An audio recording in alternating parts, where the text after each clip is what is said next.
Bonjour, nous allons démarrer.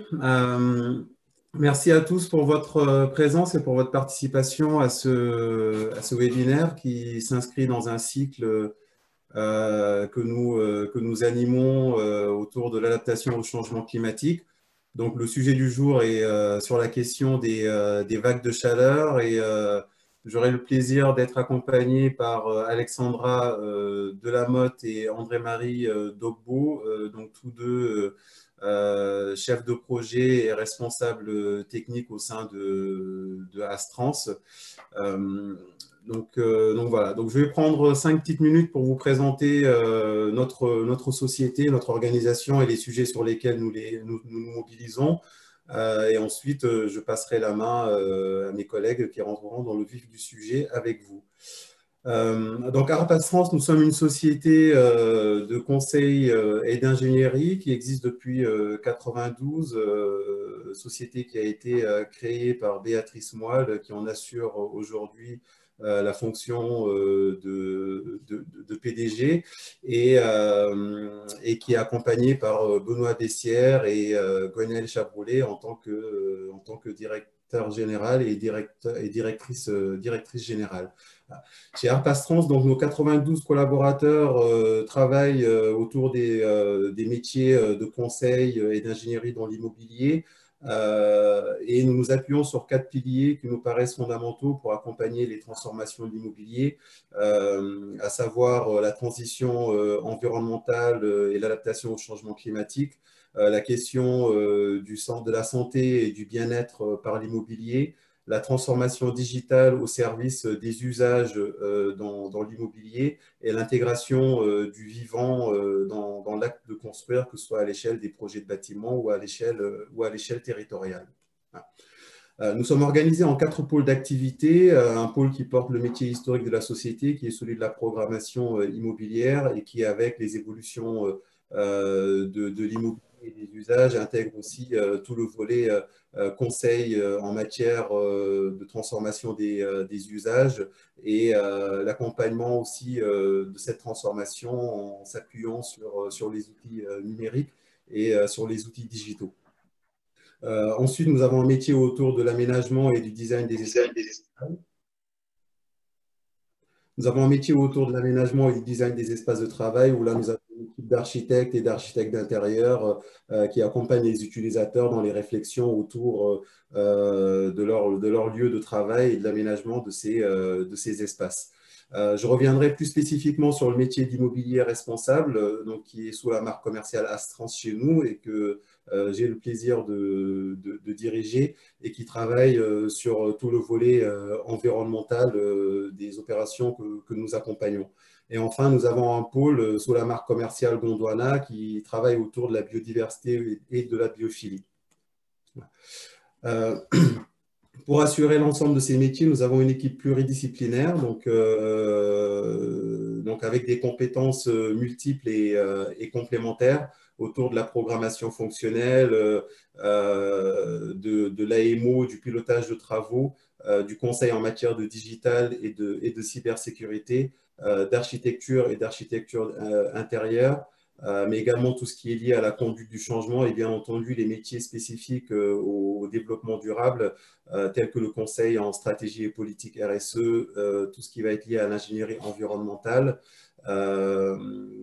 Et pour cela, nous avons l'ensemble de nos collaborateurs qui sont formés à l'ensemble de des démarches environnementales qui se structurent autour des référentiels tels que WELL, BREEAM, LEED, et nous sommes partie prenante des groupes de travail voilà, qui travaillent à l'évolution de ces référentiels environnementaux. Nous travaillons à l'échelle nationale, bien entendu, et nous sommes organisés également pour intervenir sur des projets à l'international, puisque nos collaborateurs voilà, ont effectué des séjours à l'international, ont des références de projets, et nous avons un réseau de partenaires également pour nous permettre de nous mobiliser au-delà de nos frontières. Sur nos métiers autour de l'immobilier responsable, nous les déclinons à travers trois activités. Une première activité autour du conseil et d'innovation durable, où là, on accompagne des organisations ou des grands projets sur l'élaboration de stratégies de développement durable à moyen, long terme. Nous les accompagnons également dans la définition des indicateurs pour la mise en œuvre de ces stratégies. Et pour certains de nos clients, nous les suivons jusqu'au déploiement de ces stratégies en matière de développement durable. Ensuite, nous avons une activité autour de la conduite de projet en développement durable, où là, nous sommes présents au sein des équipes, soit en position d'AMO, donc d'assistance à maîtrise d'ouvrage, soit au sein des équipes de maîtrise d'œuvre, que ce soit à l'échelle de projets de bâtiments, donc en construction, rénovation ou sur des bâtiments existants, ou à l'échelle d'aménagement, donc sur des projets de quartier, donc à l'échelle d'aménagement urbain. Et enfin, nous avons tout le volet ingénierie de la performance, où là, nous avons les ingénieurs et les outils qui nous permettent d'objectiver tout ce qui va être lié à la performance environnementale, que ce soit en matière de simulation thermique, simulation aérolique, calcul en matière de bas carbone, mais aussi tout ce qui va être lié à l'optimisation de la performance du bâtiment existant. Sur le volet biodiversité, donc nous avons une équipe d'écologues et de naturalistes, donc je l'ai dit, qui sont spécialisés dans l'intégration du vivant dans l'acte de construire et qui mènent des réflexions autour de tout ce qui va être lié aux infrastructures vertes, les infrastructures bio-inspirées, les stratégies fondées sur la nature, mais aussi le rapport à la nature et la valeur d'usage qui va être liée à l'intégration de la nature dans les opérations de construction. Donc, le sujet du jour, c'est celui des vagues de chaleur. Donc, comme je l'ai dit en propos introductif, ce sujet s'intègre dans un cycle que nous menons, dans des travaux que nous menons et un cycle de petit déjeuner que nous animons autour de l'adaptation au changement climatique. Donc, je vais céder la parole à Alexandra Delamotte, donc chef de projet au sein de Astrans, donc pôle immobilier responsable, qui va introduire l'ordre du jour et puis démarrer dans le vif du sujet. Alexandra, je te laisse la parole. Merci Moriba.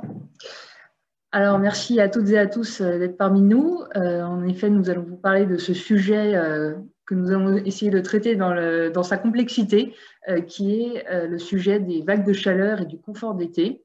Donc, tout d'abord, nous allons essayer de montrer en première partie que le sujet est complexe et que le risque lié à la chaleur va se matérialiser différemment en fonction des territoires, en fonction des populations. Il va y avoir tout un ensemble de paramètres à prendre en compte. Et en deuxième partie, nous verrons que face à ce risque complexe, la réponse que nous devons lui apporter est elle-même complexe et que la notion même de confort prend en compte de multiples paramètres et est une notion très multidimensionnelle et qu'on a souvent tendance à réduire en fait à juste un paramètre de température. Nous allons essayer de voir que c'est beaucoup plus vaste que ça comme notion. Et enfin, nous verrons tout un panel de solutions que nous pouvons déployer, des plus vertueuses sur le plan environnemental à celles qui vont être un pis-aller, mais qui parfois pourront être nécessaires. Nous verrons ça tout à l'heure. Donc je vous propose de rentrer tout de suite dans la définition de ce que c'est que le risque autour du confort d'été. Alors, le confort d'été, c'est un sujet qui est de plus en plus abordé. Il y a de plus en plus de conférences, de workshops pour définir ce que c'est. Et souvent, c'est abordé sous l'angle des solutions techniques et architecturales que nous allons évidemment traiter aujourd'hui dans une dernière partie, mais nous aimerions également apporter un éclairage complémentaire sur quelle peut être la place des contributions des solutions sociales et organisationnelles pour contribuer à ce confort d'été et comment est-ce qu'on peut redéfinir la notion même de confort.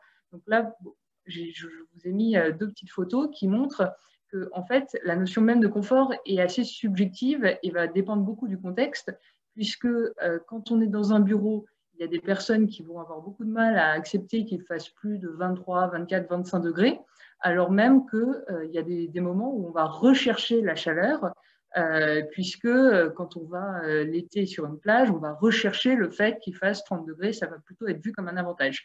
Donc on voit bien qu'à chaleur identique, la notion même de confort et de plaisir va être très différente. Si on passe à la slide d'après, qui nous montre que en fait, ce confort d'été, c'est un sujet qui n'est pas nouveau. C'est un sujet qui n'est pas forcément très bien défini. Il n'y a pas de définition universelle du phénomène, puisque dans certains pays, une vague de chaleur, si on prend les pays du sud de la Méditerranée, va être considérée comme normale, alors que dans des pays plus tempérés, voire plus au nord, plus au nord de la France, on va considérer que ce sont on rentre dans des situations de vagues de chaleur et potentiellement de danger. C'est un phénomène qui est ancien. On a retrouvé des écrits de Pline l'Ancien, par exemple, donc si on remonte jusqu'à l'Antiquité, pour nous dire en fait que on voyait la constellation du Chien, donc c'est de là dont vient le terme canicule, qui brillait dans le ciel entre le 22 juillet et le 22 août. Et c'était à ce moment-là, on avait fait la corrélation entre le moment où on voyait cette étoile, l'étoile Sirius de la constellation qui brillait, on constatait les plus fortes chaleurs. Donc on voit bien que ce n'est pas nouveau qu'il fasse chaud l'été. Ça a toujours été ainsi, et quand on voit les vagues de chaleur qu'il y a eu, on voit que l'été, par exemple, 1947 a été très chaud, moins chaud que l'été 2003, mais quand même très chaud. Mais ce qui va être nouveau, ça va être, si on passe à la slide suivante, ce qui devient nouveau et préoccupant, c'est que les canicules sont plus longues, plus précoces ou plus tardives. Donc, ce qui va avoir des impacts, par exemple, sur le fait que les enfants sont encore dans les écoles en juin, par exemple, ou en septembre. Alors que si les canicules n'ont lieu que l'été, on peut imaginer que les personnes peuvent mettre en place des stratégies pour se rafraîchir plus facilement, aller à la piscine, prendre une douche. Mais évidemment, si les personnes ne sont pas en vacances, les stratégies à mettre en place sont plus difficiles. On voit que l'année 2020, donc l'année dans laquelle on est actuellement, pourrait être la plus chaude jamais mesurée en France selon Météo France. Quand on voit le graphique, on voit que chaque année, on augmente, les années sont de plus en plus chaudes, et il y a parfois des baisses, mais quand même la tendance est très nette depuis une dizaine d'années, et chaque année on bat un nouveau record. Pour l'instant, juste si on peut revenir, pour l'instant, ça reste supportable, mais on a franchi un seuil qui est létal dans des parties du monde bien précises pendant des temps très courts pour l'instant, heureusement, mais on a franchi le seuil des 35 degrés avec une humidité quasiment de 100%. Et les chercheurs ne pensaient pas qu'on franchirait cette étape avant 2050. Donc, on voit qu'on est un peu en avance de phase. Pas une très bonne nouvelle sur le franchissement de ce seuil auquel le corps humain ne peut pas survivre. Donc, on voit que ce phénomène, certes pas nouveau, s'amplifie et a des conséquences qui deviennent un peu inquiétantes. Si on avance, on voit que ce risque, en fait, il va être certes préoccupant pour tout le monde, mais il va résulter d'une équation complexe qui fait qu'il ne s'exerce pas de la même manière sur tout le monde. Si on décompose une équation traditionnelle de la décomposition du risque, ça va être de multiplier des menaces par des expositions et des vulnérabilités, et de tempérer tout ça par une capacité d'adaptation. Alors, on va regarder rapidement chacun de ces quatre facteurs, si on peut avancer. Donc, la première composante de l'équation, c'est la menace. Donc, on ne va pas y consacrer trop de temps parce que je pense que tout le monde a bien en tête le fait que le climat se réchauffe, et quand on voit l'été 2023 qui est matérialisé par un rond blanc sur le graphique, on voit que cet été qui a été très meurtrier pourrait être largement dépassé, que ce soit en température ou en nombre de jours, dans une période assez proche, puisque là, on rentre dans la période qui est maintenant en rose, 2020-2049, donc c'est une période dans laquelle on est. Alors, avec des scénarios plus ou moins pessimistes, mais on voit que l'été 2003 pourrait devenir banal, ou en tout cas, et même en tout cas être dépassé. Et ce qui pourrait conduire, en fait, là il y a une carte qui montre ce que pourrait être la France en 2050, avec Paris qui aurait le climat de Toulouse, Lille qui aurait le climat de Paris et Bastia qui aurait le climat d'Alger. Évidemment, ça change un petit peu la façon de concevoir l'urbanisme. À cette menace se rajoute, il faut multiplier par l'augmentation des expositions. Nous sommes dans un pays, comme dans la plupart des pays en Europe, qui a une population qui est vieillissante. Et évidemment, la chaleur va avoir un risque plus ou moins important en fonction de l'âge. Pour les plus jeunes comme pour les plus âgés, les personnes vont être plus vulnérables. Et donc, on rappelle que la canicule de 2003 fait par exemple 15 000 morts en France, essentiellement parmi les personnes les plus âgées. Et cette exposition, en fait, a plutôt tendance à s'accroître, puisque quand on voit la carte de France, où on voit le solde migratoire des régions en France, on voit que les personnes ont tendance à s'installer de plus en plus dans le sud.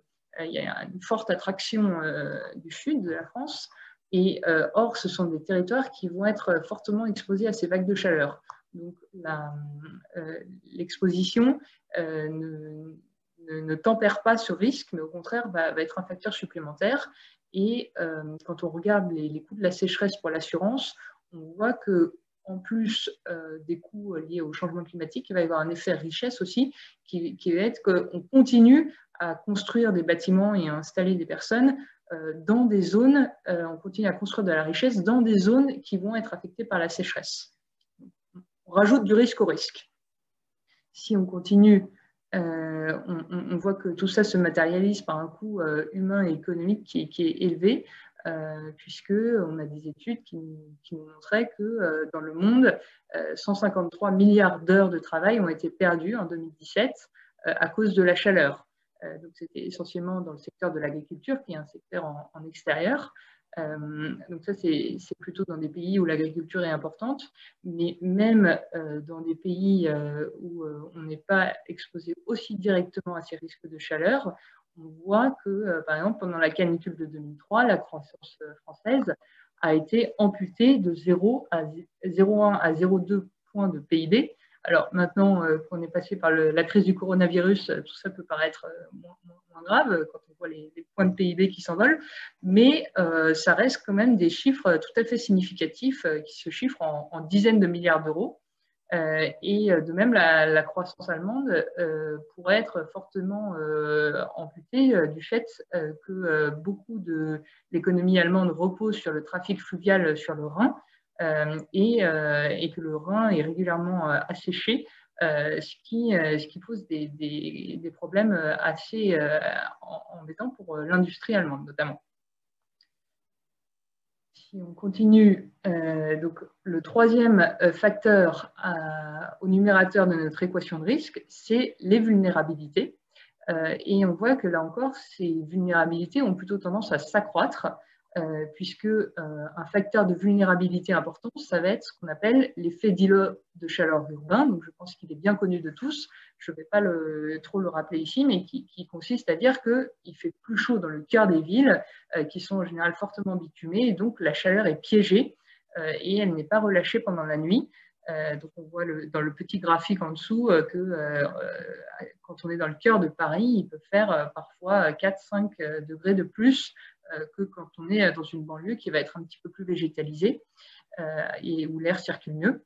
Et là encore, quand on voit la carte de France sur l'étalement urbain, on voit que les pôles urbains ont tendance à s'accroître et qu'au contraire, les zones qui sont déjà peu denses continuent à décroître. Donc en fait, on concentre de la population dans des zones qui sont déjà assez denses et qui sont déjà assez exposées au risque d'îlots de chaleur urbain. Et donc, il y a là encore un risque, si on ne prend pas en compte cette vague de chaleur, un risque de ne faire qu'accroître le risque. Alors, maintenant, ça c'était le numérateur de l'équation, donc c'est ce qui accroît le risque, et on peut dire que ce risque va être tempéré par notre capacité à nous adapter. Donc, il y a quand même pas des bonnes nouvelles. On voit que par rapport à la canicule de 2003, qui avait fait 15 000 morts. Celle de 2019 a fait, alors si on dit seulement, ça paraît un peu cynique, mais finalement c'est 10 fois moins de morts avec 1500 morts. Donc on voit que malgré ce drame, évidemment, d'avoir eu 1500 morts, on a quand même progressé, on s'est quand même adapté en 15 ans, avec notamment des plans canicules, puisque en 2003, on n'avait pas vraiment de façon de gérer ces canicules. Et là, sur ce petit graphique qui est très schématique, mais qui montre qu'une ville qu'on peut considérer comme froide, donc là, c'est une étude qui avait été faite sur l'Europe, donc une ville du nord de l'Europe ou une ville chaude du sud de l'Europe ne va pas avoir, à la même température, ne va pas avoir la même mortalité que dans une ville chaude ou dans une ville froide. C'est juste ça que montre ce petit graphique qui n'a pas vocation à être très précis, mais qui montre qu'en fait, on va s'adapter plus ou moins. Alors, on me dit qu'on ne m'entend pas bien. Est-ce que c'est...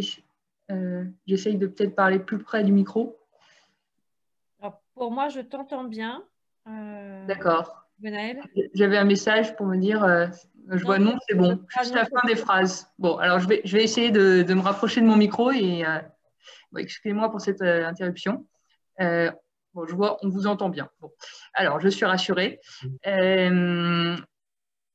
Voilà, donc c'est juste pour dire que les villes, en fait, vont mettre des stratégies d'adaptation, qu'elles soient urbaines ou aussi sociales, qui vont se matérialiser par le fait que ça ne va pas avoir le même impact qu'il fasse 40 degrés à Moscou ou à Téhéran. À Téhéran, on va avoir l'habitude, et à Moscou, le jour où ça arrive, ça peut être dramatique parce que les gens ne sont pas habitués. Or, un des problèmes du changement climatique, c'est que les pôles, notamment, plus on se rapproche des pôles et plus il fait chaud, plus ça se réchauffe vite. Et on a vu cet été des images de la Sibérie qui brûlait. Alors ça, on pensait pas que ça... En tout cas, je ne pensais pas que c'était possible.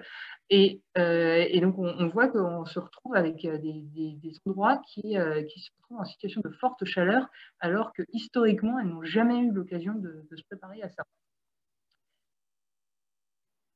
Alors, cette première partie visait à montrer que le problème était complexe et que les risques se matérialisent différemment en fonction de la population et des territoires, qu'il va y avoir des facteurs d'atténuation ou d'aggravation des risques. Et en deuxième partie, ce qu'on aimerait montrer, c'est que face à un problème qui est complexe, il va falloir apporter une réponse qui l'est tout autant. Et c'est là qu'on va aborder la notion de confort d'été et de montrer que cette notion de confort d'été, elle est parfois définie de façon un peu trop floue et un petit peu trop en un seul bloc, alors qu'en réalité, c'est une notion qui elle-même est assez complexe et va dépendre en fait des contextes. Donc là, je vous ai mis 6 critères desquels dépendent le confort d'été, qui va dépendre donc, de la température. Donc évidemment, la température est un paramètre important, mais ce n'est pas le seul, puisqu'il va y avoir d'autres critères comme l'humidité de l'air, la vitesse d'air, l'activité, l'habillement et la température des parois. Donc si on regarde rapidement ce graphique de Givoni, on voit que dans la zone verte, qui est la zone confortable, on peut aller jusqu'à 29 degrés en fonction des paramètres d'hygrométrie notamment, et que ce n'est pas dès qu'on dépasse le seuil des 26 degrés qu'on bascule automatiquement en situation d'inconfort. Ce que pourrait nous faire croire, par exemple, certaines réglementations thermiques qui seraient appliquées de façon un petit peu trop stricte. Et il va y avoir des situations où, à 28 degrés, on est encore confortable. Ce que je voulais juste montrer avec le graphique en dessous, mais que je ne vais pas forcément prendre le temps de commenter, c'est de dire que le confort est une notion qui est également subjective. Il y a des personnes qui sont très frileuses et des personnes qui, au contraire, ont toujours trop chaud. Et quand le petit graphique montre en fait le pourcentage des personnes insatisfaites par rapport à la moyenne de ce que les gens ressentent comme température, et qu'on voit que même quand la moyenne quand on prend un très grand nombre de personnes, la moyenne de leur opinion trouve qu'il fait ni chaud ni froid, eh bien, il y a quand même toujours au moins 5% de personnes qui sont pas satisfaites. C'est ce qu'on voit sur le petit graphique. Et donc, voilà, ça reste une notion qui est subjective. C'est une notion qui va dépendre des usages. On ne va pas ressentir le même confort à température identique en fonction de ce qu'on est en train de faire. Donc, c'était l'exemple que j'avais pris tout à l'heure avec la plage. Et par exemple, dans un bureau, dans un logement, on ne va pas avoir les mêmes activités, avoir besoin du même taux de concentration. Et donc, l'impression de confort va être différente. De même, en fonction des populations, si on est dans une maison de retraite avec des personnes qui sont vulnérables, âgées, la loi en fait impose d'avoir au moins une salle climatisée, ça peut vraiment être nécessaire, alors que par exemple dans une résidence étudiante, on peut tout à fait supporter que la température soit plus élevée. Si on va jusqu'à suivre Philippe Rham, qui lui renverse les choses en disant il faut regarder comment l'air chaud et l'air froid se distribuent dans une maison avec des pôles de convection entre l'air chaud et l'air froid et adapter les usages de la maison, du logement, du bureau, en fonction de comment se distribue la température. Donc, on rentre dans une logique qui est inversée, qui va encore plus loin. Et là, je voulais vous présenter un exemple que je trouve assez amusant, qui prouve à quel point le confort va dépendre d'un contexte. Et là, je voulais prendre l'exemple des habits qui sont portés, avec la campagne que vous connaissez peut-être de Cool Bees au Japon. Donc, le Japon est un pays qui est fortement climatisé et qui par ailleurs est une île, donc qui peut avoir des difficultés au moment où il y a des forts taux de consommation de consommation de climatisation. Et en 2005, il y avait eu le lancement de la campagne Cool Bees pour dire à partir de maintenant, on ne baisse pas la climatisation en dessous de 28 degrés. Mais pour que ça reste supportable, 28 degrés, les Japonais avaient demandé à leurs salariés, ça avait commencé par l'État, puis les grandes entreprises, avaient demandé est-ce qu'on adapte les vêtements qui sont portés entre juin et septembre pour quitter des habits assez formels, de costumes et de cravates pour les hommes notamment, et de vêtements un peu chauds pour les femmes, pour aller vers un vêtement plus casual.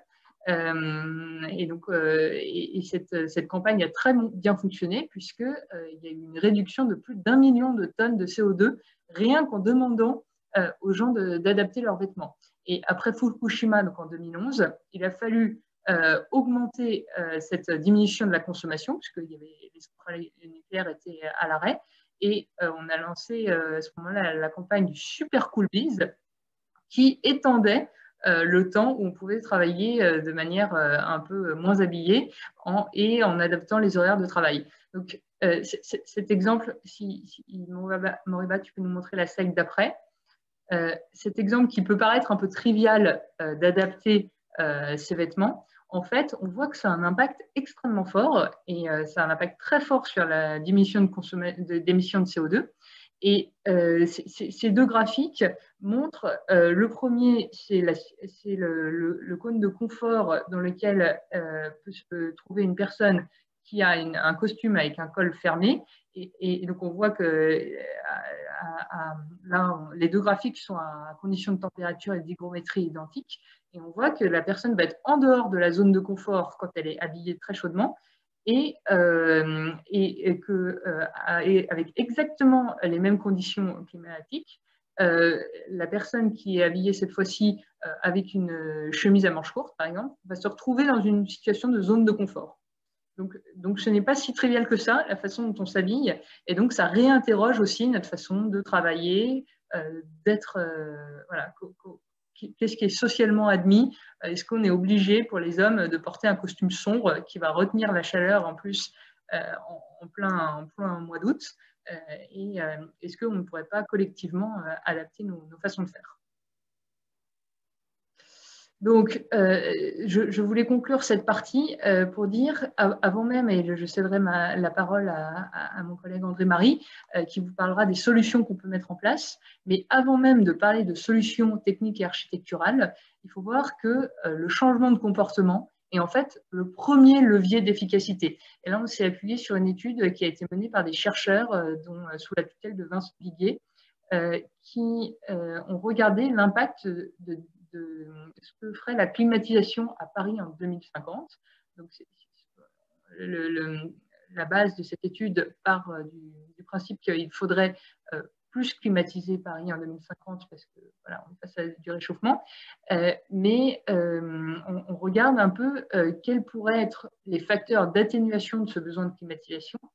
Et si on met en place des mesures d'adaptation, si on transforme 10% de la surface de Paris en nouveau parc, ce qui est évidemment extrêmement ambitieux et compliqué à mettre en place, on gagne seulement 2% par rapport aux besoins de climatisation si on voulait maintenir tous les logements et les bâtiments à 23 degrés. Si on applique des normes assez strictes d'isolation et d'utilisation des matériaux réflectifs, on gagne 17%, donc c'est plus efficace, mais ça reste quand même assez insuffisant.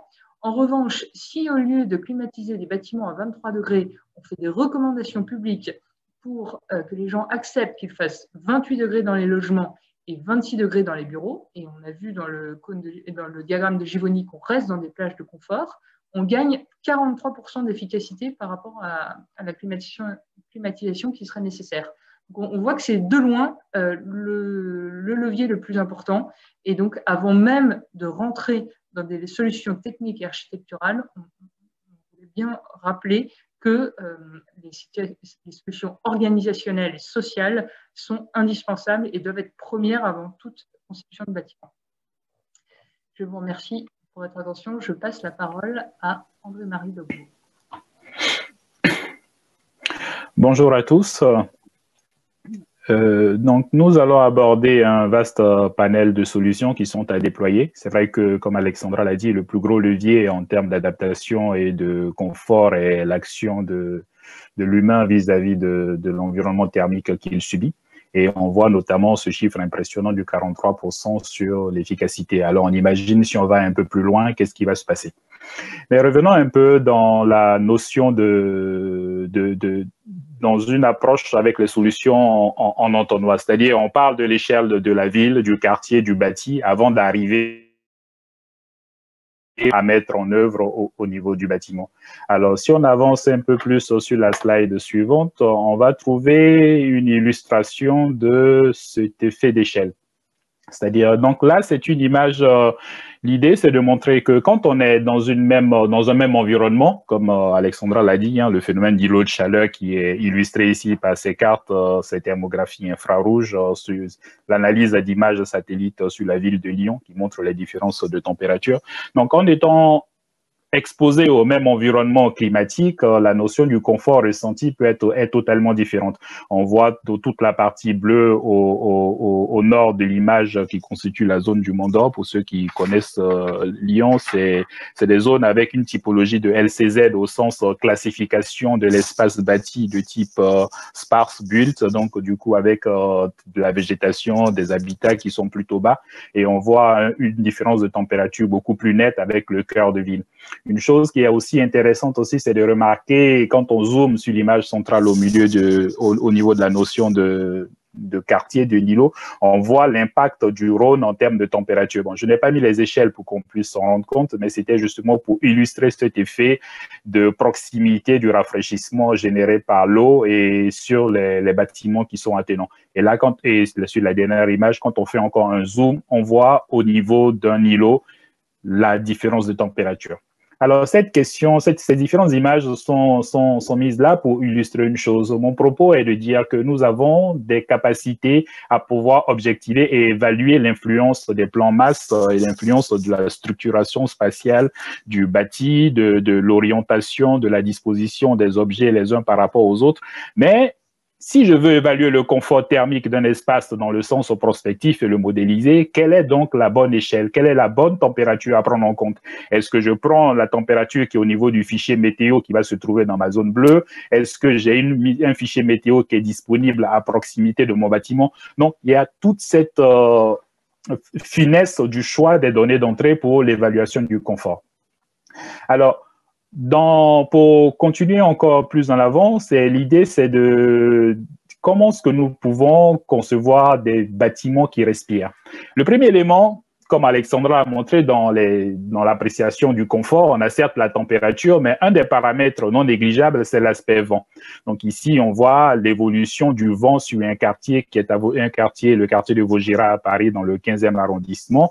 Et on voit, pour un vent de secteur sud-sud-ouest, il y a des zones d'accélération, donc qui montrent bien que les espaces sont bien balayés, et les zones où les vitesses de vent sont un peu plus faibles parce que l'air est piégé. Et là, typiquement, on a la capacité de pouvoir évaluer l'âge moyen de l'air, c'est-à-dire la capacité de l'air à se renouveler au fil du temps en fonction de la vitesse du vent incident.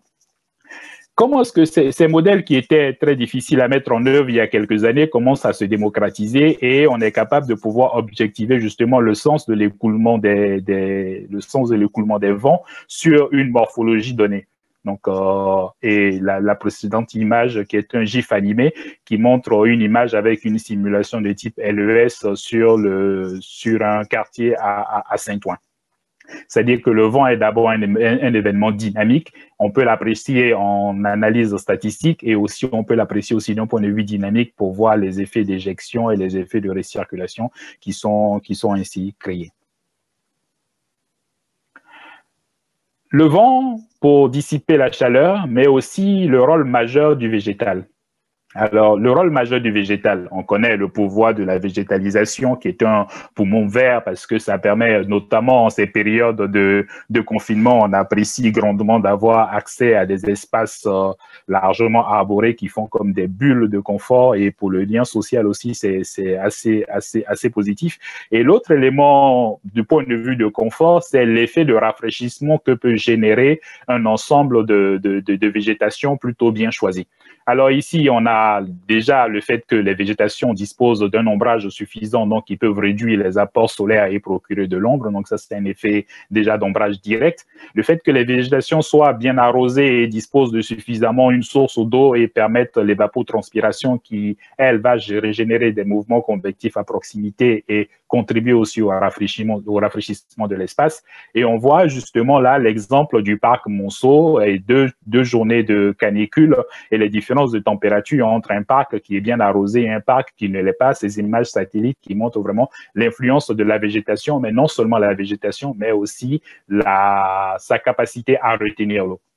Une autre idée très intéressante, toujours en restant sur cette image, c'est l'effet de localisation du pouvoir de rafraîchissement apporté par la végétation.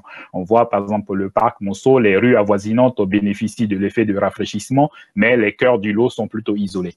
Alors la question qu'on peut se poser quand on voit ça, c'est de dire comment est-ce qu'on peut disposer un peu plus efficacement la végétation? Donc, on passe à la slide suivante. C'est une illustration d'une étude de Andy Koutis lors du séminaire météo qui a eu lieu à Toulouse il y a quelques années, où on montre des différences de température dans deux rues. Donc, l'idée, c'est de dire, est-ce que ma végétation, comment est-ce que je choisis ma végétation à proximité des bâtiments, le diffus, la concentration, la dispersion et quelle est la meilleure approche entre les deux et pourquoi d'ailleurs choisir entre les deux et comment est-ce qu'on peut bien se repartir. Donc on voit par exemple dans l'image en haut à gauche, les températures on a des arbres qui sont placés à proximité des bâtiments, donc j'imagine que les effets d'ombrage sont plutôt favorisés à l'intérieur du bâtiment, mais par contre dans la rue, on a des températures qui sont beaucoup plus élevées comparé à une rue où les arbres sont disposés de façon plus régulière, de manière à couvrir un espace qui est beaucoup plus grand. L'intérêt de cette comparaison de ces deux images, c'est au niveau de la météo locale qui servira à caractériser le confort de l'espace. Parce qu'on remarque nettement au niveau de l'abaissement des températures, même si l'effet n'est pas très flagrant quand on regarde les échelles de température, on est plutôt sur du 1 degré. Mais ça a quand même le bénéfice d'illustrer l'idée selon laquelle le choix de la donnée d'entrée de météo pour caractériser le confort est très important. Donc ici, avec des végétations qui sont plutôt diffuses et qui sont plutôt à encourager. Les images en dessous montrent un grand parc. Non, on reste toujours sur la même slide. Donc, toujours dans la notion du diffus et du concentré. Par rapport au confort et le bénéfice que cela peut générer, j'aurais tendance à dire qu'il faut plutôt favoriser le diffus.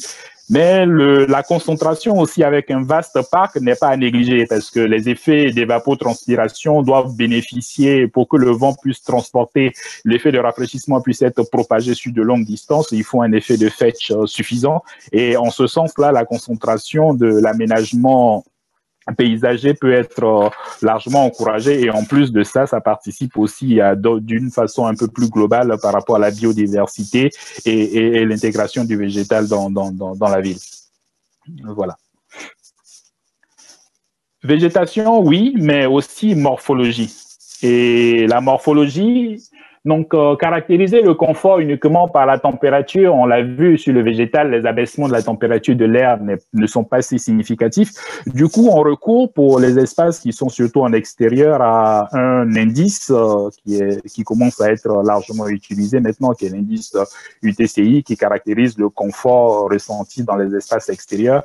Cet indice, il y a aussi d'autres indices, le PET, le SET qui existent, mais j'ai décidé de garder que cet indice UTCI, qui est l'index universel du climat et qui permet d'agglomérer les effets de sensation de confort ressenti en tenant compte du rayonnement reçu au niveau des rues, au niveau de la zone piétonne, des effets de vent que nous avons présentés sur les slides précédentes et les effets d'humidité et finalement la température qui est ressentie par les différents utilisateurs.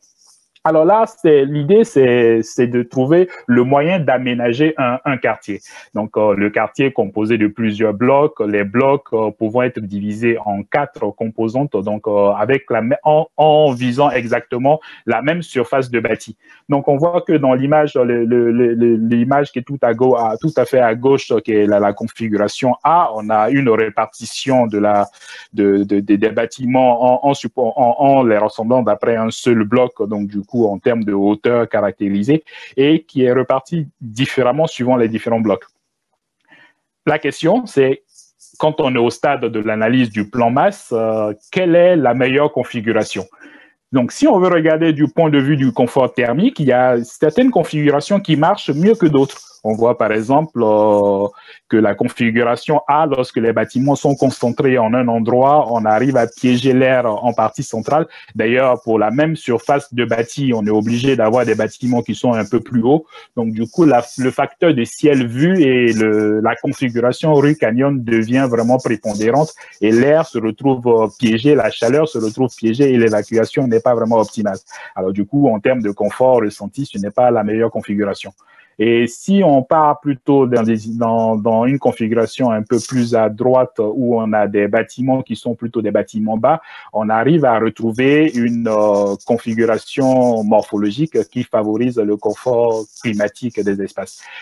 Il faut bien entendu concevoir ces analyses de confort par rapport aux vagues de chaleur, mais il ne faut pas non plus les décorréler de toutes les autres problématiques de l'art de bâti, l'art de créer la ville. Il y a des notions de distance à parcourir, il y a des notions de visibilité, de points d'intérêt qui sont à mettre en évidence, il y a des notions de confort acoustique, il y a des notions de pollution de l'air qui sont à apprécier de façon globale et sans oublier aussi la distribution de la lumière naturelle qui peut être accessible dans les espaces. Donc, c'est-à-dire qu'en fonction de la morphologie et en fonction des intérêts dans l'écriture de la ville qui peut être mise en avant, on a la capacité d'étudier ces différentes morphologies tout en intégrant les autres critères, et de les illustrer vis-à-vis de la notion de confort climatique.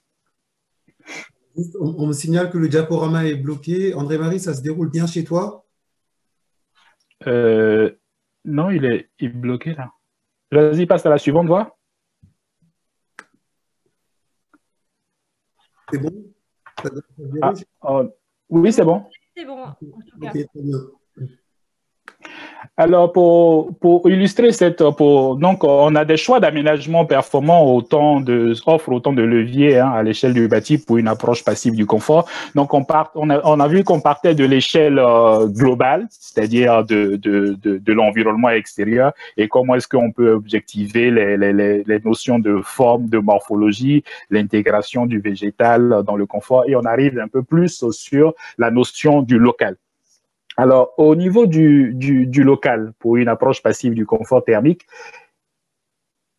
le premier élément, ça reste quand même le bon sens. Je disais que, enfin, on le rappelait lorsqu'on préparait ce webinaire, que l'humain a commencé à habiter d'abord des grottes pour se protéger de l'environnement extérieur, et cela partait justement de cette notion de protection de l'environnement extérieur. Donc, le bon sens avant tout, et cela a été traduit par les notions de conception bioclimatique qui sont à appliquer. On le fait déjà très bien, les différentes images qui sont mises là, limiter la pénétration du soleil avec des brises soleil qui sont judicieusement disposées, la disposition des pièces de vie à l'intérieur pour favoriser aussi des notions d'usage, le recours au rafraîchissement passif avec l'illustration de la ventilation naturelle. D'ailleurs, cet exemple est assez intéressant, celui de la ventilation naturelle, parce qu'on a un effet de ventilation naturelle par accélération des mouvements convectifs avec la double peau et puis des ouvertures et une cheminée en partie haute pour permettre les écoulements traversants, mais on peut le coupler en plus à du rafraîchissement gratuit en intégrant dans la partie haute, soit en intégrant de la déshumidification pour réinverser l'écoulement. Mais c'est juste pour garder ça en illustration. Et un autre élément qui commence à être couramment répandu maintenant, c'est la notion d'émissivité des surfaces. Donc là, les graphes qui illustrent la réduction des gains solaires en fonction de l'émissivité des éléments de surface pour réduire les températures et du coup réduire les charges thermiques qui sont à l'intérieur du bâtiment.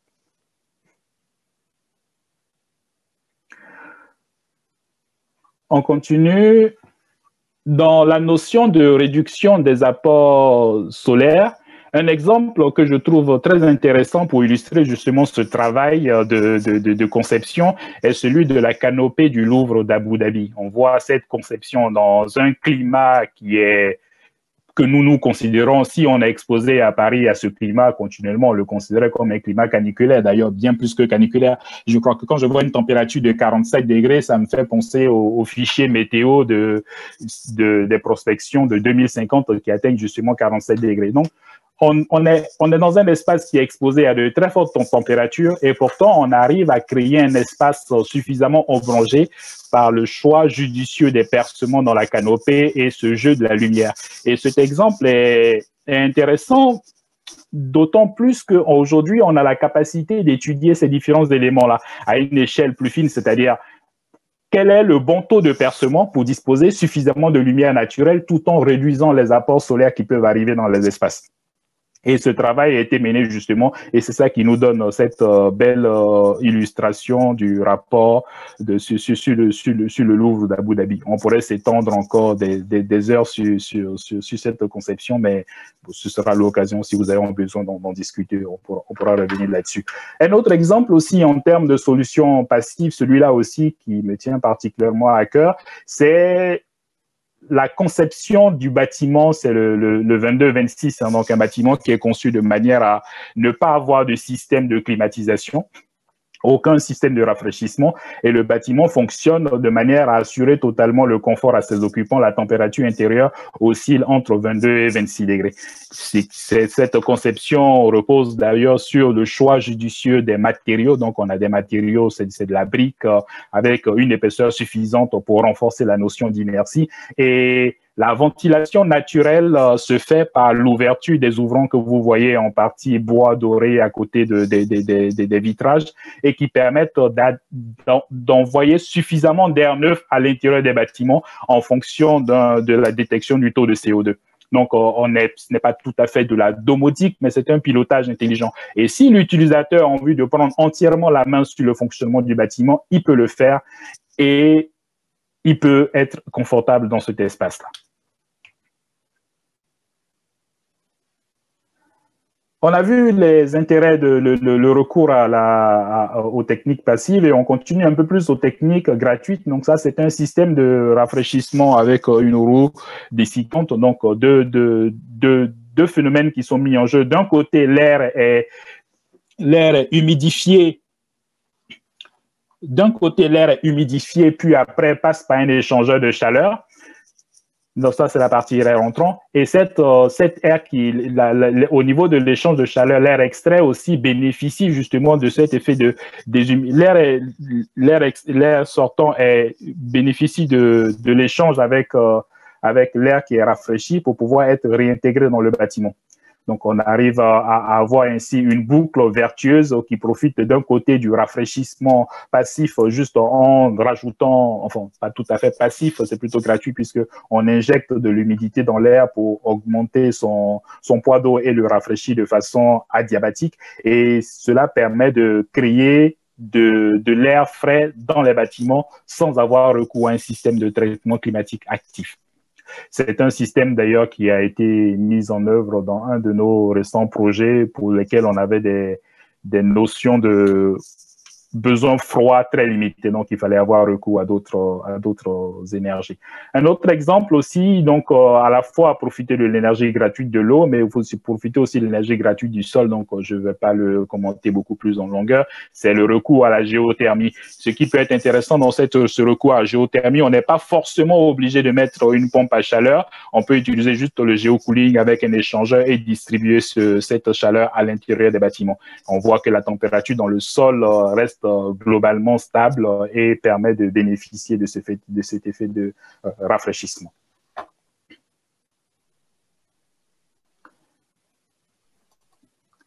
Et enfin, une dernière idée, c'est l'apport du vivant, la végétalisation du bâti. J'aime bien ces deux exemples qui illustrent pour moi l'insertion justement du projet urbain et comment est-ce que la végétalisation y participe. Donc, le projet de Ferris et Partners avec cette piscine qui est enterrée et qui est entièrement qui de sorte à réduire au maximum les effets de chaleur qui peuvent survenir, et le projet de Vincent Caebo, l'étude de l'écume des ondes avec la végétalisation des façades, la production la production énergétique localisée, mais surtout ces courbes ondulées où les terrasses font à la fois la protection des parois. Un autre exemple aussi permet de s'inspirer des apports du vivant, donc s'inspirer du biomimétisme. Alors, le biomimétisme, l'exemple célèbre de la termitière, qui en elle-même agglomère plusieurs principes dont on pourrait s'inspirer pour la conception des espaces. Les termitières se trouvent la plupart du temps dans les savanes avec des climats plutôt chauds, et pourtant la température à l'intérieur est suffisamment fraîche parce que on a des ouvertures qui sont judicieusement placées. La forme même de l'objet crée des dépressions entre l'air entrant et l'air sortant de sorte à favoriser un écoulement qui est efficace. Et un élément non négligeable, c'est la capacité de la Terre à travers les échanges d'humidité à pouvoir diffuser dans l'espace. Donc, on accumule à la fois le fonctionnement passif et le fonctionnement gratuit à cause de cet échange de matière. On a essayé de s'en inspirer, pas tout à fait au niveau de la notion de la ventilation, mais au niveau de sa capacité avec les matériaux à changement de phase, par exemple, qui sont capables de changer d'état en fonction de la température à laquelle ils sont soumis. La climatisation, comme dernier ressort, finalement, si on n'a pas réussi à régler toutes ces vagues de la perception du confort, on est obligé à un moment donné parce que pour ce temps… Oui. André-Marie, je me permets, on est en train de déborder au niveau du temps, donc sur la fin, il faut qu'on accélère un peu. Donc, désolé de te mettre un peu la pression, mais voilà. D'accord. Bon, donc finalement, la climatisation comme dernier ressort, on sait qu'il y en a besoin pour certains espaces, Alexandra l'a dit, en fonction des populations.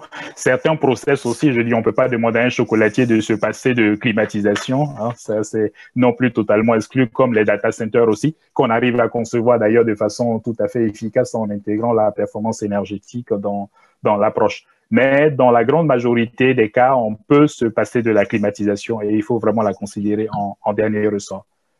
Et après, on peut…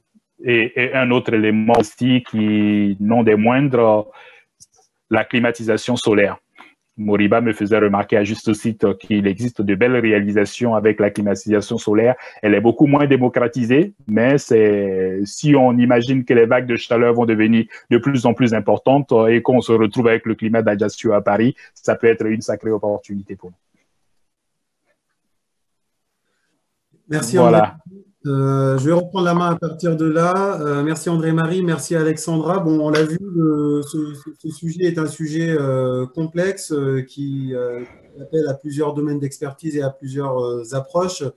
Et on souhaitait terminer sur ce volet-là avec la question des usages et la question de l'anticipation.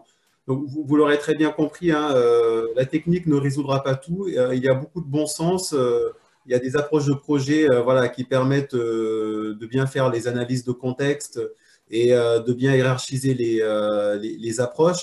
Mais par définition, et c'est ce que montraient les slides de Alexandra en propos introductif, on affronte un sujet dont on maîtrise mal les évolutions et les fréquences et les intensités. Et le levier le plus fort qui permettra de faire face à ça est lié à la question des usages et de l'anticipation. Donc, en complément de ces approches techniques, il nous paraît clé de pouvoir identifier dans tout projet, dans toute typologie de projet, et encore plus quand on travaille à l'échelle du quartier, les populations sensibles, les populations qui vont être les plus exposées et les plus à risque vis-à-vis de ces risques de chaleur, de créer des zones refuges au sein des bâtiments. C'est pour ça qu'on n'a pas souhaité éluder la question de la climatisation, parce que elle peut être utile. Dans certains cas, elle est même indispensable. Et dans certains cas de figure, il est nécessaire de créer des zones refuges au sein des bâtiments qui permettent justement de protéger ces populations sensibles identifiées au préalable. La sensibilisation aussi sur les usages et les comportements, on l'a vu, c'est le levier le plus fort en termes d'efficacité dans le rapport au confort estival, mais aussi dans le rapport à l'impact environnemental des moyens de traiter ce confort estival. Et également anticiper les modes de communication. Quand on est dans des périodes de forte vague de chaleur avec des populations sensibles qui sont fortement exposées, il faut pouvoir communiquer, informer sur les dispositions qui sont prévues pour que les populations puissent s'en saisir et ainsi limiter les effets indésirables, aussi bien en termes de mortalité qu'en termes d'impact sur l'activité économique. Donc, ce qui me permet de faire le lien avec aussi l'évolution des modes et des modalités de travail en période de forte chaleur, que toutes les organisations, alors là, la crise actuelle fait qu'il y a une certaine agilité, une certaine souplesse de plus en plus grande de la part des organisations, mais anticiper sur des périodes ponctuelles des modes de travail qui diffèrent peut-être du mode classique, mais qui permettent de faire face à des fortes vagues de chaleur et de maintenir l'activité pendant ces périodes-là. Et on souhaitait terminer par ce point qui est de dire, alors André-Marie a fait référence au bon sens. Le bon sens voudrait qu'on s'inspire d'ailleurs, qu'on s'inspire de ce qui a déjà été fait. Alors une slide qu'on aime bien montrer et qu'on n'a pas montré sur ce petit déjeuner-là, c'est celle qui montre que l'évolution, la transformation de ces climats locaux qu'on va connaître va mener à ce que des villes comme Paris, comme Lyon, comme Bordeaux vont connaître des climats radicalement différents de ce qu'on connaît aujourd'hui, mais vont rester dans des choses qui ont déjà été observées par ailleurs dans le monde. Voilà. D'ailleurs, plus de trois quarts des villes vont connaître des climats qui sont déjà expérimentés par ailleurs dans le monde. Donc, ça veut dire que s'inspirer de ce qui a déjà été fait et s'inspirer des pratiques de construction, que ce soit à l'échelle de quartier ou à l'échelle de bâtiment, et voilà, reste un levier majeur. Et du coup, voilà, nous évite de rentrer dans des approches de projets où on va vouloir tout réinventer, on va vouloir tout complexifier. Il y a des solutions qui existent déjà, qui sont déjà éprouvées depuis des siècles dans certaines régions du monde et qui fonctionnent très bien. Donc, pour mener ces approches, pour conduire ces approches sur les opérations, donc on l'a vu, ça nécessite plusieurs angles de vue. Alors, il y a la question de réinterroger les critères de confort et les indicateurs même qui définissent ce confort. Il y a la nécessité aussi d'avoir une approche qui soit multifacteur. Donc, on a parlé de l'usage, on a parlé des comportements, de l'acceptabilité l'acceptabilité sociale des recommandations vis-à-vis des comportements. On a parlé de techniques architecturales et de techniques aussi liées aux équipements qui sont implantés dans les bâtiments. Ça nécessite une approche multi-échelle, donc à l'échelle du quartier d'abord. Alors, on insiste beaucoup sur ce point parce que tout bâtiment s'intègre dans un environnement avec lequel il développe des synergies. Donc, il y a cette échelle du quartier qui est importante, l'échelle du bâtiment également, bien entendu. Et il faut combiner tout ça avec une approche prospective. Alexandra l'a montré sur ses slides précédentes. On va avoir des évolutions du climat qui nécessitent d'intégrer dans les projets des fichiers météo prospectifs, des fichiers météo localisés pour être sûr qu'on qualifie très bien ce phénomène de vague de chaleur et qu'on apporte les réponses appropriées. Et pour accompagner tout ce processus, chez Harpastrans, nous avons la chance de pouvoir mettre au service de vos opérations des compétences multiples en termes de management de projet, en termes de design d'usage et de réflexion autour de la programmation et des usages, en matière de conduite du changement et bien sûr les expertises fondamentales liées à la conception énergétique et à la conception des espaces vis-à-vis du confort, donc tout ce qui va être lié aux modélisations de phénomènes physiques complexes tels que André-Marie l'a très bien illustré autour de ces exemples. Donc, on vous remercie pour votre attention. Je vois qu'on a légèrement débordé sur le timing. Et donc, nous allons prendre une dizaine de minutes pour ceux qui peuvent et ceux qui souhaitent rester encore quelques minutes avec nous pour répondre aux questions qui ont été posées.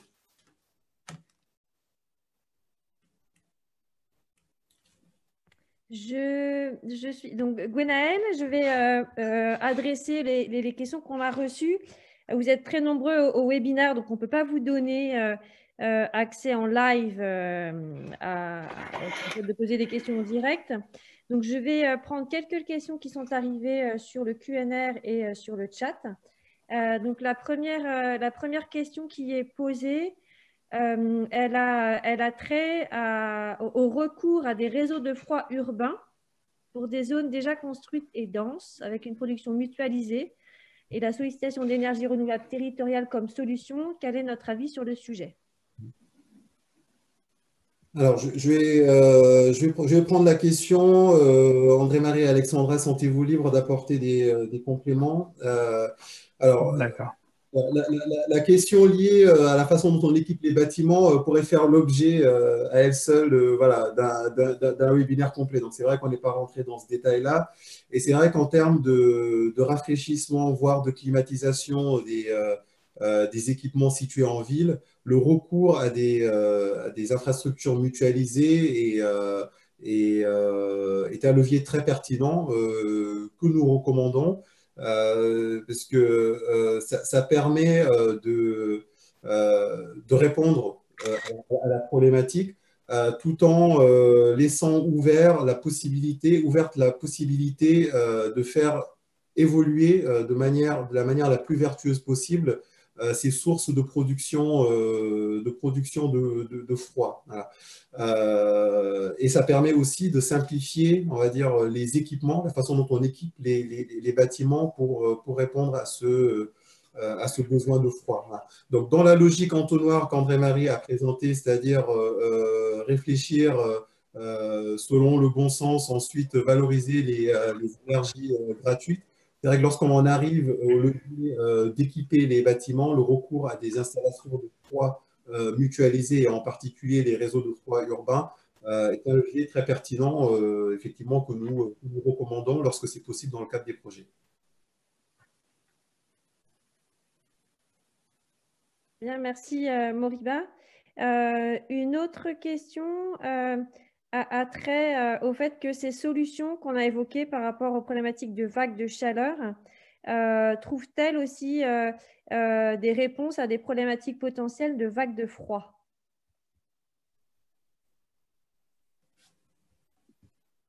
Je pense qu'on peut dire qu'une des bonnes nouvelles, c'est que quand on s'adapte à la chaleur, souvent, on va en fait aussi également s'adapter au froid. Alors, il faut rentrer bien précisément dans les détails, mais par exemple, quand on isole mieux son logement, ça va permettre d'isoler mieux à la fois contre le froid et contre le chaud. Quand on va mettre en place, par exemple, des systèmes de géothermie, ça va permettre à la fois de pomper la chaleur qui est dans le sol, mais également la fraîcheur. Le sol, du coup, devenant une espèce de grande batterie, puisqu'on va pomper des calories, puis quand on n'a plus besoin, on les remet dans le sol, et on pompe cette fois-ci des frigories. Donc, voilà, l'adaptation, même si a priori on va plutôt vers des scénarios où les vagues de froid diminueraient, donc on aura moins besoin de s'adapter au froid, mais au moins on peut se dire que ce qu'on fait pour s'adapter devrait être vertueux et pour le froid et pour le chaud. Si je veux rajouter un élément, un complément de réponse, je pense que ça peut être très intéressant d'intégrer des approches de type flexibilité des équipements pour avoir à la fois la prise en compte des vagues de chaleur et la prise en compte des vagues de froid. On le remarque en hiver, il va y avoir une très forte sollicitation des réseaux de production de chaleur. Donc, peut-être que tout le monde n'en aura pas suffisamment. Donc, si on imagine concevoir des bâtiments intelligents qui sont capables de communiquer avec les centrales de production de sorte à recevoir des ordres en retour et limiter localement leur recours à de l'énergie pour soit apporter de la chaleur ou apporter du froid, mais toujours en mettant le confort des usagers en rapport, on peut trouver une façon efficace de faire fonctionner le bâtiment. Pour l'extérieur, ben, ça reste, je pense que nos amis canadiens seront intéressés pour nous donner leur retour d'expérience là-dessus.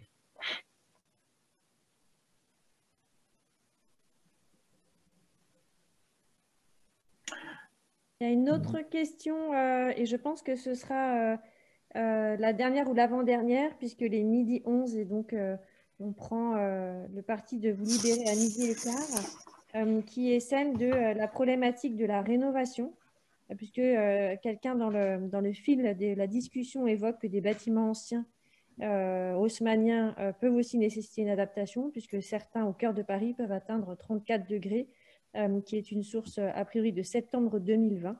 Et donc, qu'en est-il de cette problématique de la rénovation en milieu urbain dense comme Paris? Alors, effectivement, il y a la question de la rénovation. Bon, sur la rénovation, on va, alors surtout quand on est en milieu urbain dense, on va avoir moins de leviers que sur des développements nouveaux. Néanmoins, sur la rénovation, il y a des vraies possibilités également. Alors, en travaillant avant tout sur le rapport du bâtiment à son environnement, au soleil. Alors, quand on voit certaines opérations de rénovation où on travaille sur le fait de maximiser les surfaces vitrées, mais qu'on met de côté la question des protections solaires, bon, c'est vrai que ça ne va pas dans le sens du propos du jour. Donc ça, c'est un travail qui peut être effectué sur les rénovations. Quand on est sur des bâtiments anciens, sur des bâtiments type haussmannien, bon, en général, on a la possibilité aussi de pouvoir bénéficier de l'effet d'inertie des matériaux qui constituent ces ouvrages. Et puis surtout, on a la possibilité, en termes de ventilation, voilà, de travailler sur, si on revient à l'esprit initial de ces bâtiments-là, voilà, de remettre au goût du jour les possibilités qu'offrent ces bâtiments-là en termes de ventilation naturelle. Et lorsqu'on est sur de la ventilation, toute la valorisation du rafraîchissement gratuit par humidification. Et ça me permet de reboucler avec la question qui a été posée sur le froid urbain, qui pour le coup, en cas de rénovation en milieu urbain dense, voilà, est une vraie réponse qui permet de faire face à la question du confort d'été. Voilà. Donc, même si on a moins de leviers en rénovation que sur la construction neuve, il existe quand même beaucoup de solutions et d'approches qui peuvent être développées et qui peuvent rendre ces bâtiments plus confortables qu'avant la rénovation. Bien, merci Moriba. Une dernière question qui est celle de la climatisation solaire. Une question est posée par rapport au recours à cette solution et le fait que les fluides frigorigènes avec un GWP très élevé sont responsables d'un accroissement du réchauffement. Et donc, en quoi la climatisation solaire est une réponse à cette limitation absolument nécessaire du recours aux fluides frigorigènes? Elle est intéressante la question autour de la climatisation solaire parce qu'on peut légitimement se poser la question de la raison pour laquelle ce n'est pas plus développé parce que par définition, elle s'appuie sur une ressource qui est abondante au moment où on en a le plus besoin, enfin au moment où on en a le plus besoin. Voilà. Dans les périodes où il fait le plus chaud, bah, qu'on a le maximum de bénéfices à tirer du soleil pour pouvoir faire de la climatisation solaire. Alors, l'intérêt de la climatisation, enfin, ça c'est déjà un des premiers intérêts de la climatisation solaire, c'est qu'on a une adéquation disponibilité de la ressource et besoin qui est parfaite. Et par rapport à la problématique des émissions de gaz à effet de serre, les installations de climatisation solaire recourent à des fluides naturels qui, pour le coup, n'ont pas d'impact en matière de réchauffement climatique. Et qui plus est, ce sont des installations dans lesquelles on a peu de pièces mécaniques en mouvement en comparaison à des installations classiques. Donc, ce qui en fait des installations robustes, pérennes. Et d'ailleurs, la plus ancienne référence, en tout cas à notre connaissance en France, date des années 80 et fonctionne encore et sert à rafraîchir des caves dans le sud de la France. Voilà, il y a des références de projets bien plus récentes que ça, mais juste pour illustrer le fait que la climatisation solaire, c'est une technique qui est maîtrisée, pour laquelle il y a une parfaite adéquation entre ressources et besoins, qui répond à l'enjeu environnemental qui est de ne pas utiliser des fluides frigorigènes nocifs pour l'environnement et qui sont robustes dans le temps. Voilà. Après, une des difficultés aujourd'hui par rapport à la climatisation solaire, si on est complètement transparent sur ce sujet-là, c'est que c'est consommateur de place, notamment en toiture, parce qu'il faut des surfaces importantes pour implanter des capteurs solaires, d'une part, et d'autre part, vu que c'est une filière qui a du mal à trouver il y a une question liée au coût, voilà, qui rend difficile l'équilibre de projet. Alors, il y a des opérations qui y arrivent, sont des opérations également qui peuvent se faire subventionner, justement pour aider le développement de ces technologies. Mais d'un point de vue réponse au confort et puis réponse aux enjeux environnementaux, c'est une solution qui nous paraît tout à fait pertinente quand le contexte du projet le permet. Parfait, merci Moriba. Merci à tous pour cette conférence. Moriba, je vais te laisser le mot de la fin. Je pense qu'on va pouvoir malheureusement se quitter pour respecter à peu près l'horaire de fin de ce webinaire. Bien qu'il y ait encore des questions qui soient posées sur le chat et auxquelles je pense que nous serions ravis de répondre par des contacts directs avec chacun d'entre vous. Moriba, je te laisse le ciao de la fin de cette conférence. Bon, bah, écoutez, merci pour ceux qui sont restés jusqu'au bout et puis ceux qui sont partis avant également. Je remercie particulièrement Gwenaëlle, Alexandra et André-Marie, voilà, pour avoir animé ce webinaire, et nous aurons plaisir à vous retrouver pour la suite de ce cycle sur l'adaptation au changement climatique. Voilà. Merci à tous. Merci, bonne journée. Merci, au revoir.